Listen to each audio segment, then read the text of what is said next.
the GSTL, and today we have a lot of people are expecting a slaughter, I guess you'd say.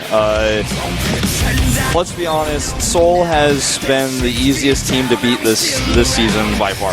Yeah, they definitely had a pretty tough time so far, and today they're going up against one of the teams that is trying to get a title in this season. Seoul is up against StarTale, and StarTale is in high spirits. They were already able to defeat Seoul in the first round of the GSTL this season. And back then it was a pretty close call actually. It was only a 4-3 victory for StarTale. But so far, if you look at the lineup today, could actually go either way. There are a couple of matches in there that are very hard to predict, and let's see what Seoul can do. They need a victory. Yeah, they really do. And you know, I look at the rosters today, and if you had asked me a few weeks ago, do you think that Seoul could take it? Oh, there's a good chance actually. They look pretty strong, but even though when you look at the names, you look and you think these guys have so many good players. They have a GSL champion now, newly crowned, on their team. I just don't expect them to win. I can't see it happening, because before I expected them to do better. I always feel like I was making excuses for them. Like, okay, it's the new format. It's where they're going to shine. They're going to do good. They've got great players, but they just still can't win for some reason. It's a little bit amazing to me actually. When they came into the season, everyone was saying, "All right, now we have suddenly amongst the GSTL teams, amongst the ESF teams, we have like a former Casper team. Yes, innovation is gone. That's definitely a blow to the team and to the caliber of players. But at the same time, a lot of the core players are still intact. So now this is like the test for the ESF teams in the GSTL, if they can really make it happen against one of these strong teams that we had in Pro League. And then suddenly they completely fell apart. I mean, of course, you lack innovation. That's definitely one of the problems when you are in the elimination race. But if you are in the format that we have right now, that's only one win that you have. And they got slaughtered this season so far. It's just been kind of like, you look at their players, they have so many Codes players, they have some players that did extremely well in Pro League. Yes, they lost innovation, like you said, but they looked really, really strong just by the names alone. Well, they can't win it. So They're still waiting for their first victory this season, and that's definitely not what they were hoping for here. As you can see, the last time we had StarTale going up against Azubu, and Azubu actually took that match, had a really good job there, Sybil taking it against Bomber. We had Ragnarok, who is still a Zerg player, win it against Curious here. Yeah, that was a really good series. I really enjoyed that one. Bomber versus Symbol is actually a crazy awesome game on Derelict Watcher. You'd see just like Symbol's dominance in that match come to fruition, even though Bomber kind of took an early lead. We had a couple of really good games there. And actually talking about Bomber, he's going to be our starting player today. But first of all, of course, we have a look at the current standings. As you can see right now, Seoul is all the way at the bottom. And they still have a chance. If FX Open doesn't do that well in the rest of their matches, Seoul still has a chance to like advance, but I mean, they have to win like everything right now. They have to make sure that they get a good indicator as well. So if they put in a lot of effort, if they prepare like crazy, maybe, but like the chances for them are really slim. Yeah, I agree. I mean, it's possible. There's two very famous and very strong players talking to each other there from opposing teams. I love Bomber's hoodie. I talked about that a lot last week, but Bomber's like, yeah, I really didn't want to play you, and he's like, yeah, I know why. You know, actually, we talked about this a little bit earlier off camera. It's strange they put Deer as the final player, because if you're a team that's struggling, you need to take a win. You actually put your best player last. He might not even get to play. It's a little bit strange of a choice to me. Yeah, I don't really know why exactly they are doing this. The only thing that I could come up with is that he wants to save a couple of strategies for BlizzCon. That's the only thing that that's a really good theory. Like, that's the only theory that I can come up with. There's nothing else in my mind that could lead the coach to actually say, you know what, you're going to be the last player here, and you might. Actually, I feel like that's got to be it. He probably said, yeah, you know what, coach, like if I come out like early on, I might go up against a really strong player. I don't really want to show my strategies here. We are already really down in the season, so put me in as the potential ace player, you know, like the last player in the set. If it's really down to the wire, then I will be the one who brings us to victory. But if I don't have to play, if we're going to lose this match anyways, then I don't really want to show anything, and I don't want to play a mock game. So if I want to play, then I want to make sure that the game actually counts. Yeah, that makes a lot of sense. Here's a StarTale roster, of course. Bomber, the starting player, over there on the left, and so many good players here. Curious as well as Life playing a little bit later. Bomber surprised me. To see him as the starting player surprised me a little bit, because I was talking to him these days, and he actually said that he really doesn't want to show a lot of strategies. That's one of the reasons why he currently doesn't stream. He wants to go to BlizzCon and really have strategies already prepared that he didn't show so far. Right. Just a few edges.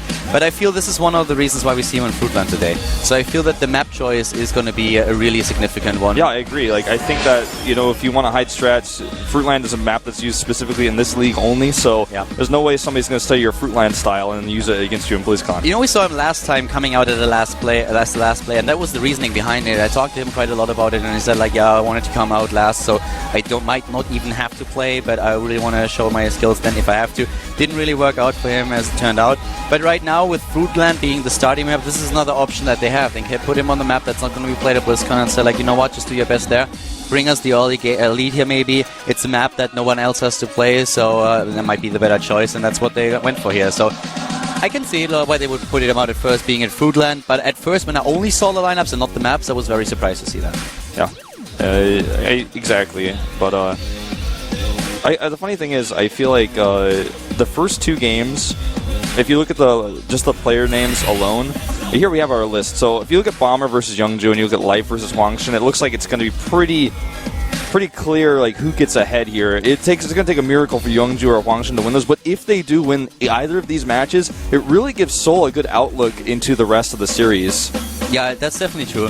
When I looked at this, it actually might come down to the last game. It's definitely, like, I feel for me personally, the matches that are really the most crucial ones are going to be the Zerg versus Zerg and the Protoss versus Protoss, Match 3 and Match 4. I feel Bomber and Live should easily take their wins, but on the other hand, it's a best of one format. So in a best of one format, if you have a really good build prepared or you just get a build order win somehow, then of course you are going to take the lead. Well, that's really cool. If everything goes as planned, then if you look at the lineup and you think about it, the first two wins should go to StarTale, and then I feel it depends on who takes that 3 and 4, who will win today. And there are mirror matches too, exactly. as 3 and 4. So, and with really good players from Seoul, so it definitely could go either way in the middle there. But if they lose those first two matches and the mirror matches don't go their way, we could actually have a 4-0. It's just those two matches you're talking about, the third and fourth ones, are kind of the most pivotal matches in the series, I feel. I mean, Haiwa has shown us really good games against Zerg, but we've seen Ted perform really well the last time, and he's a player that has shown a lot of promise also in the individual league, in the Challenger League. So he can take a map of any player. Yeah, a best of one, you know, it's definitely possible. ZVZ, on the other hand, you know, is also a matchup that's quite volatile and can oftentimes produce build order losses for you if you're playing a little bit greedy. Yeah. And then for the Protoss versus Protoss, we have Panic versus Trap, and it's a PvP of all things, and Trap showed a little bit of weakness in the last few times that he was sent out in the GSTL, and Panic is one of those players that is trying to really make it. Doesn't really have like the most amazing record or anything, but yeah, StarTale players that are not in the limelight usually prepare quite well for the match that they have, because it's the only chance for exposure they got. Yeah, very true. As Life again? Yeah, Life actually definitely back in shape these days. You know, he really proved himself at IEM, so... I actually, like last time when we went, like after the last team match, we met him and his girlfriend tweeted about it, like, she's super cute, and like, he's already tiny, and she is even smaller than he is. It's like incredible. I was like, well, you had to look for a long, long time until you found someone who is really, like, an entire head smaller than you are. If she ends up being on camera, we'll point her out to you guys. She's super cute. They're a really cute couple. Yeah. Now, there's the shot of Sanai there. That was also quite funny when that was one of the first times that I realized, oh yeah, Life is starting to grow up a little bit. Like, when I came here, he was how old? Like 13? I don't even know. He was like 9. He was 9 and suddenly like aged like 4 or 5 years. But yeah, it was pretty cute. And on the other hand, of course, we have Haiwa here. He has to play the Zerg versus Pet later on. Yeah, and everybody knows how unforgiving not taking Haiwa seriously in a ZVZ can actually be. Yeah. It's like he's just luckier than you, no matter what. Yeah, Haiwa is the guy who's going to do a build that probably doesn't make sense, but it's going to beat you because he's just luckier than you on that day. Yeah, every single time I see Haiwa play Stalker, I'm thinking to myself, like, dude, why do you not play poker? Yeah. He should actually play poker. With the skills and the luck combined, he would be unbeatable. He would be rich. Yeah, he actually could if you know, he loses a few more all-ins and decides to change career paths. It could be good for him. But he's actually, you know, if the game does go late, I have to give it to him. I underestimated his actual late game skills. I mean, we joke about him always a little bit, but he's definitely a solid player. He doesn't have the best win ratio or anything, but he is solid and he's competing with the best here in Korea. So definitely a player to watch out for, and also someone who in the best of one really shines, since he sometimes has like the most I mean, he has sometimes crazy builds that he plays, and it's like, what, that actually worked? I mean, yeah, it does, because nobody really expects it. But by now he has that problem that everyone expects it to be aggressive, so now he mixes in the late game, and then players who play too careful... They get a disadvantage there, so... He's the king of meta games, I feel. Yeah, he's really... he's a good chipmunk. I mean, he's definitely... He's Alvin.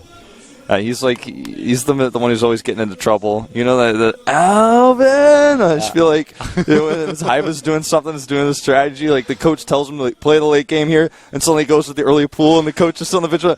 Alvin. And then he turns around and blames it on Shoya. Yeah. Oh, welcome to the studio, guys. Thanks for coming down. Now I looked at you, so I'm looking like this, but.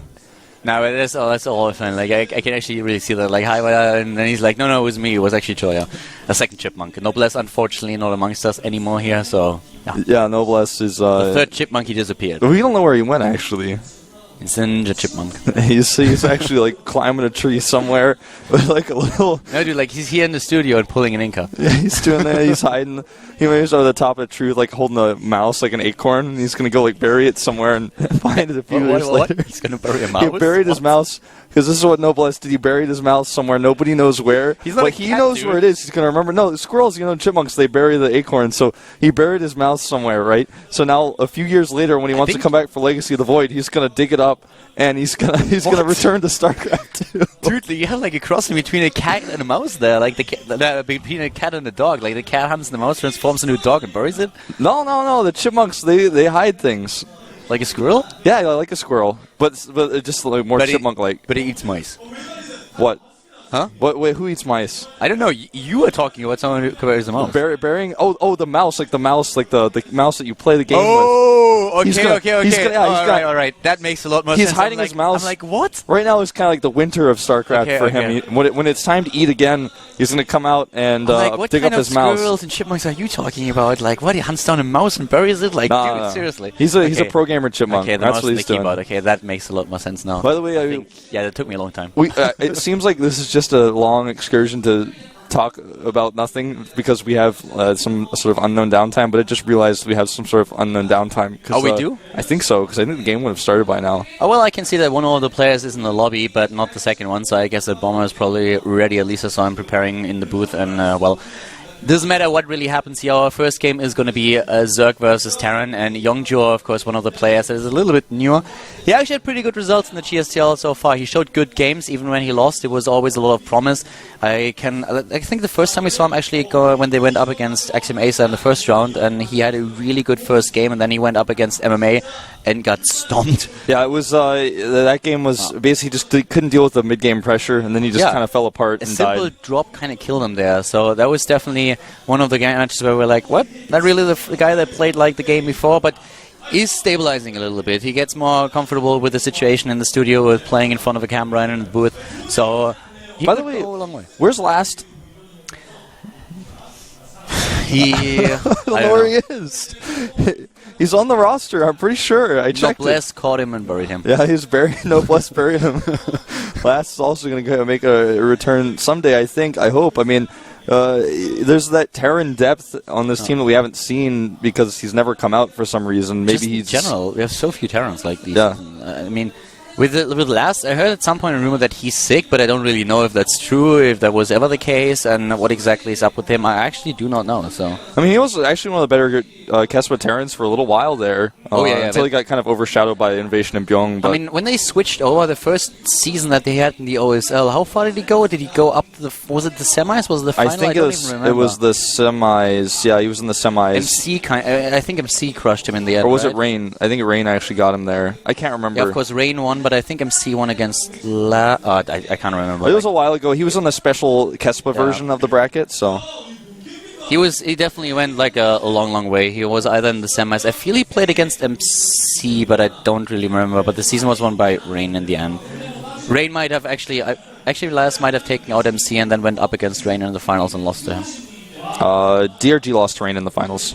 Yeah, that must be the semi. I was at that. I was at that finals, and Like, I'm drawing a complete blank here. How long is that long? it's been like a year or so. Yeah, a year and a little bit. Yeah, that was the first OSL where they had the special Kespa bracket for the Kespa players, and it was the dual tournament format. I think is what they called it. But roughly a year ago. yeah, that was a while back now, and that was one of those tournaments I think everybody kind of forgets about. As incidentally as I mean, I feel it was here, important that you had Rain as the first champion, so that's definitely something to remember. I can see. I remember DRG was so crushed. He had a rough time after that, but DRG actually had a lot of rough times when it comes to like finals and like not quite making it to where he wants to be. You know what I mean? Do you remember like Iron Squid? Oh yeah. Oh god. Yeah. See, Oh DRG's my like God. DRG is like the new Marine King or something. He just always is upset like about losing something that's really important to him. If you missed that, like we were at Iron Squid was the final. It was DRG versus Life, and it was the best of 7. And DRG goes up with a 3-0, and all the organizers were already, oh my god, it's gonna be a 4-0. It's gonna be so boring. Nobody watches. It's a ZVZ, you know. It's a ZVZ as well, and suddenly Life wins the first game, and everyone's like, at least he wins a map, you know, at least a map. And he goes up to the 3-3, and goes, oh my fucking god, what's going on here? Yeah. And then we have the last game on Antigua. And the build order is how they panned out. It was like a guaranteed win for DRG. He won that thing. It the build order comparison my is like he's totally fine here. It like, couldn't be better. There's no way he loses this one. Yeah. And suddenly he screws up his micro. They have this epic battle, and Live takes it, wins 4 games in a row, and wins the second Iron. It was insane. That was so good. You remember when we were going to have the GSL finals and the GSTL finals in Busan, and DRG lost in the semis and couldn't go to the finals, and then in Team League came out as the ace player to get his team at least to the finals of Busan, and then he lost there too, and his family's from Busan. He wanted to go see his family and just be like, I'm here to win interviews. He always said like, I really want to go to the finals. This is my goal. This is where the city where I'm from. I want to play there.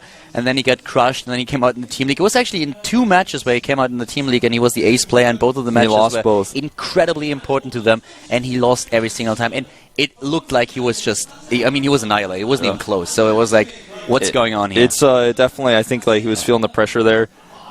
He did actually get Genius at least in that finals. Yeah. That was maybe like 15 months or so ago. It was a long time ago, but that was a good finals. I think it was actually like the first or the second final after I came here. Yeah, something like that. It was a good finals. That was one of those ones where you've got team finals, but it's still like really exciting because of the mind games, and like they just had this rivalry going on. So. Yeah, definitely. They had a little bit of a lead up there, so that was actually pretty cool. And but DRG definitely having some hard times in his career so far. So anyways, how did we end up with DRG? Oh yeah, we started with last. No Terrans. Yeah, no Terrans. Still the case. So we have a couple of Zerg versus Zerg, of Pros versus Protoss, and ZDP. That's kind of it for today. If we disregard the first match where Bomb, our only Terran player, is actually coming out here. And the people were already joking earlier and were saying like, yeah, we need a little bit more XMAcer here because at least they have a lot of Terran players on the roster, so we finally see a bit of Terran perform. Yeah, it's just kind of been a Terran-less round here in round 2 so far. It's not even really about kind of balance or anything. It's just kind of about the player pools that we have in the GSTL. And it's kind of funny if you think about it, the race distribution that we have going to the WCS finals at BlizzCon. Like, we have maybe like 2 or 3 Zergs in there, depending on how exactly it goes, and most of the players are Terran or Protoss, but here in the Team League, for some reason, we do not have a lot. So, Bomber, of course, our first player here for Team StarTale, as mentioned already before, he's going up against the Zerg player today. They gotta change this league thing from a P to just saying Premier, because that looks really weird. Every time I see it, I'm like, Bomber's not Protoss. Wait, oh, okay. I'm like, P for Platinum, he's in Platinum League. But yeah, he's never played against Youngju before, as evidenced below, and there's the smile on the StarTale coach's face. He knows that this one is probably going to be one of their easier points to get today. But Bomber, of course, is never a person to underestimate his opponents. And because it's Fruitland, we talked about this before, it's probably why Bomber comes out here. He doesn't want to show any strats for BlizzCon. And we got a bit of an update earlier. We were like contemplating a little bit about the results that Last got in that first season, and a quick shout out to Elite here.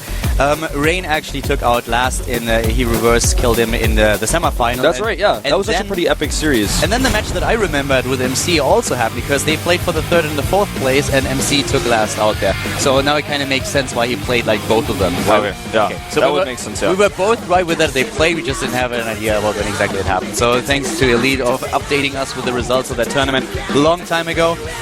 more than a year now, I feel. And now we're focusing on our match here at the GSTL, set number 1 on Fruitland. So Lemonstrations, no lemon, no win. Every single match, when a player harvested the lemons, went to the player who got the better lemon count. So right now, let's see if that series holds. Yeah. I'm just trying to figure out what TL is for. I guess it's for Team League. Yeah, probably. I was just looking at the Korean as Hayanada, which is like literally Fruitland, and I was like, well, what's the TL then? Like, how does that translate in here? And that's just my guess. Yeah, sounds like a good guess to me. Game number 1 coming up, ladies and gentlemen. The second round of the GSTL in the second season 2013. StarTale up against Seoul.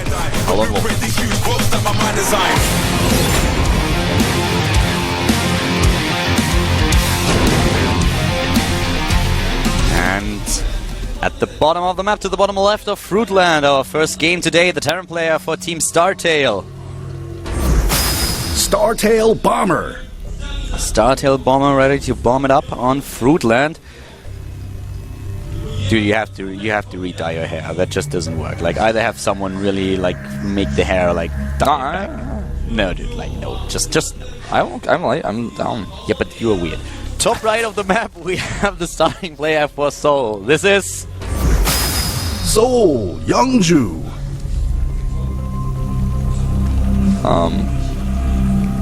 Youngju looking actually just really like almost like he's in a zen like calm state in the booth there.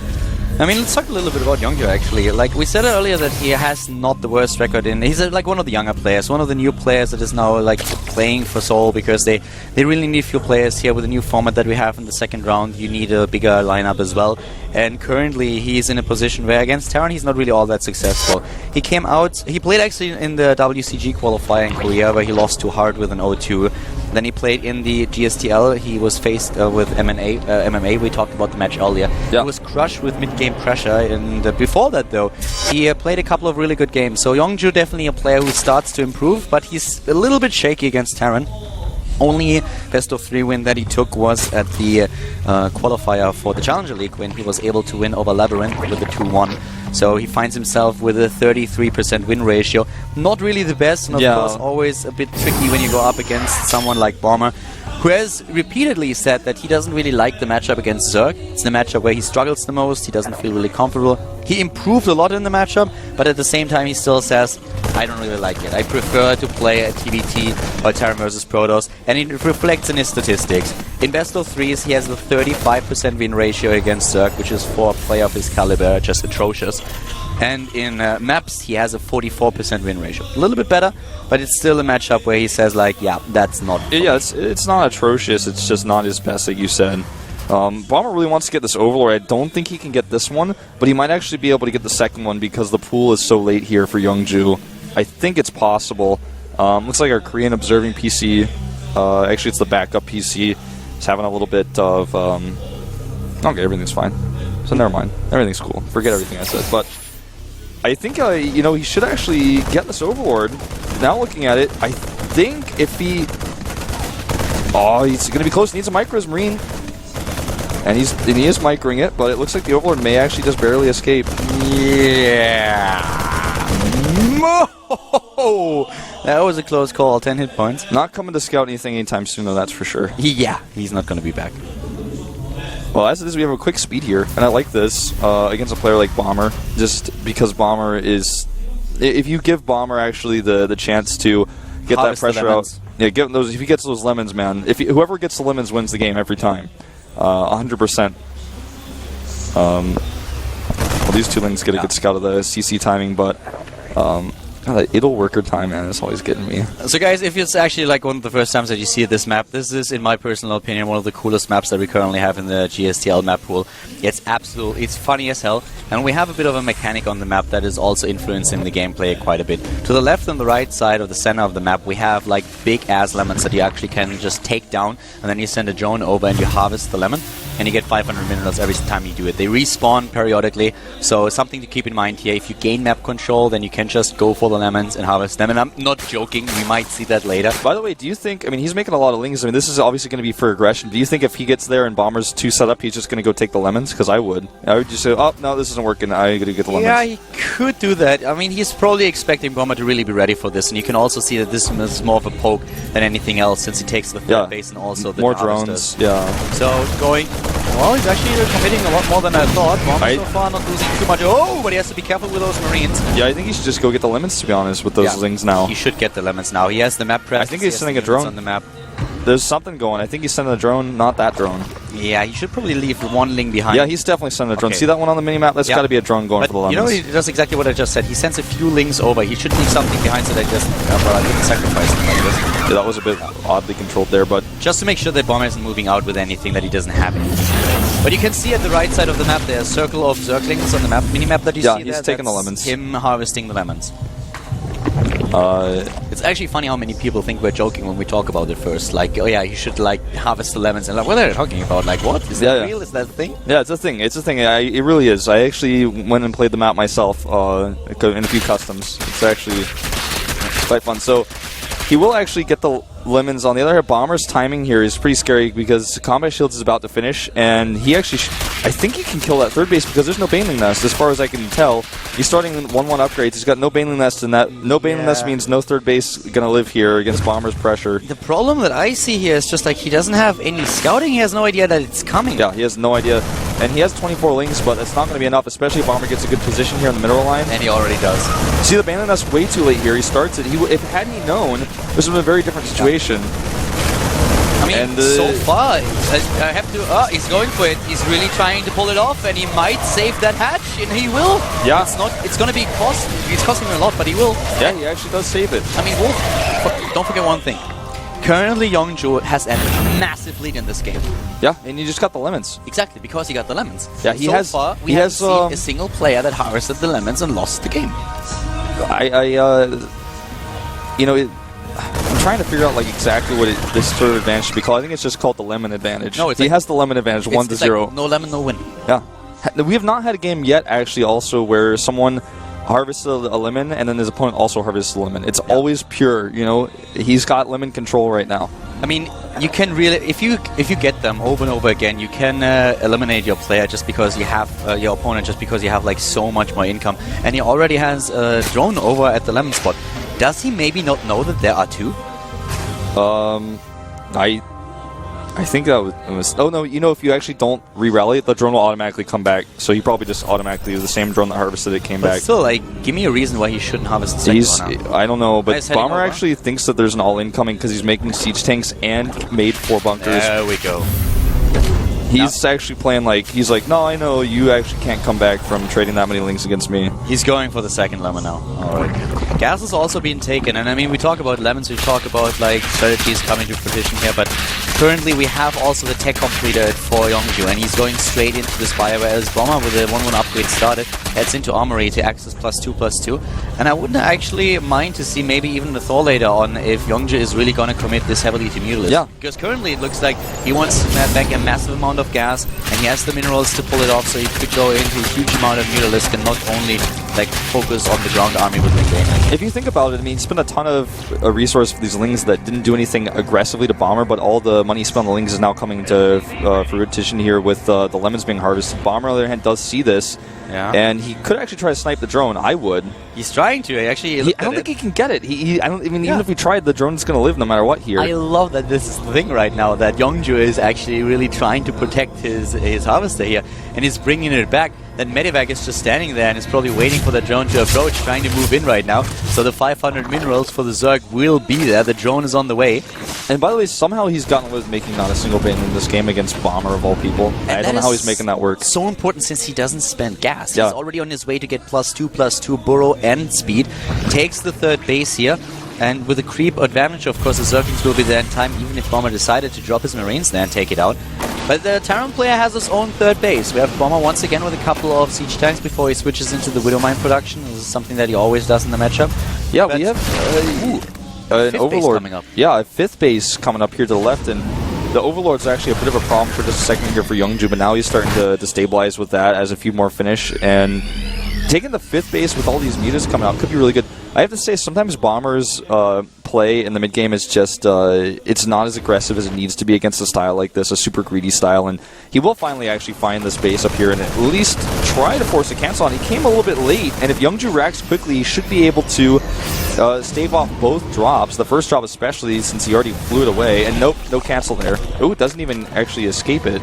Hit escape key to cancel it. I mean, Bomber has to be really, really careful because he's so far down on the lemon count at this point in time. Yeah, he does actually have to be really concerned about that. And he knows his opponent now has harvested the lemon. He saw it, actually. Not only did he see the drone, but he saw the lemon was gone. He confirmed the lemons were taken. And that's a scary place to be. Yeah. No player yet, I mean, I'm not joking, has ever taken a lemon and lost the game. Yeah. And that would be a big upset, actually, if Youngju takes back this. again. Like, if you The curse is real, man. If you harvest the lemons and you lose, are you then a sour loser? Yeah, I think so. You're a sour loser, for sure. Especially if you're mad a little bit after you lose as well. I mean, MMA was a sour winner after he bit into that lemon that he had in the studio. Probably still leading the ranks here in our special award. McQueen is actually taking out that left side, but Banelings and Zerglings running in. The Widowmine shot is good, but is it good enough? Not Zerglings already in the mineral line, and those Banelings, they just keep rolling, but the Marines taking them out. Nice targeting. Really nice control there by Bomber. Bomber actually needs to move some of his forces. He's actually not microing up in the north. He could be doing a lot more. And actually, Medevac gets away with full of units. He needs to turn the rest of the Medevacs around. Afterburn away or die, the Medivac's taken out, and that's something that he can't afford. The Medivac's actually just sitting there trying to heal a few Marines, but all three of them taken out. That siege tank is the thing of the past, and now the overall army supply is once again nearly equal. Here comes the Zerg player moving in, and those Mutalists, they get a ton of kills. Ton of kills here, and actually they're still alive. All of them, he's keeping them alive, making sure that they can remain useful throughout the game. He's got 15, 17 now of those big baddie mutas, and he's going to just continue to control the map with it. Bomber has struggled to clear up the creep. You can see he's got like little patches of the creep away, but even the first part of the creep is still there. He's able to extend it all the way to the watchtower, so he has full vision of the map all the time. And that Thor you were talking about is kind of sorely missed right now.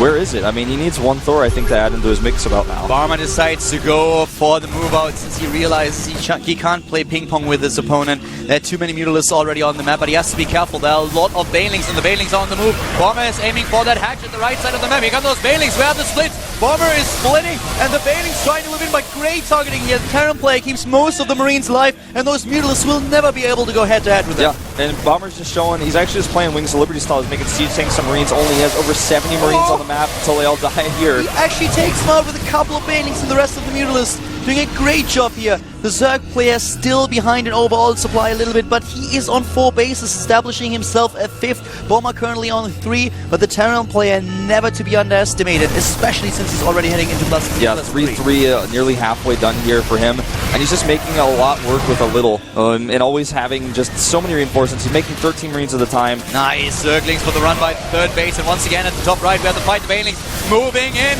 trying to take down Great those Marines. splits, and the control for Youngju here, not the best. He's got a nice run by on the other hand. Actually, he's killed 23 Harvesters this game so far. He's doing a good job with the run-bys, but he lost so many of the Banelings against the Widowmine. The shot was great for Bomber, and Bomber took out that base. So in terms of mining, they are both now on even terms, with Bomber mining from 3 mineral lines, and the same is true for the Soul Zerg player. His production is solid. He's just cranking out Marines, and more Marines, 13 at a time, and those cycles really start to hurt when Bomber can replace those units instantly, but replacing the expensive Banelings, the expensive Mutas is a little bit more expensive until he gets that 5th base gas up. He only actually has 1 extractor right now. It is remaking 4th. I'm really not sure here. Like, every series has to end at some point. I think we might actually have an end of an era here.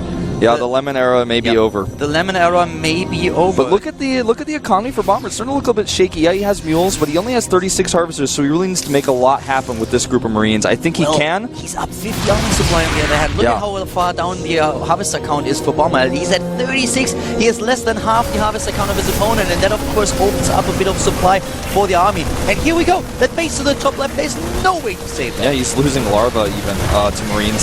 So much reinforcement power here. Look at this. This is just half of his army that he left at home. No Baneling connects there at all.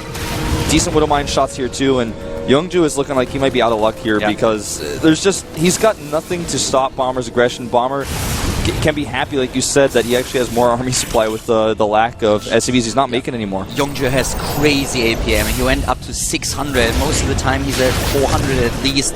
It's really crazy to see that. Bomber at this point in time also showing us that he can really just fly those fingers over the keyboard. But at the same time, we have the Zerg play. He might be the first one to lose a game where he harvested at least 2 of the lemons. Here comes the Terran player moving in once again. He has 90 Marines right now. Those Bailings moving in the Mutalisk without a chance. And There's even no with way. 2 Bailings connecting, there is just no chance. He has for him to 74 eliminate Marines. this army. 74 Marines on this map, and he is just walking them in.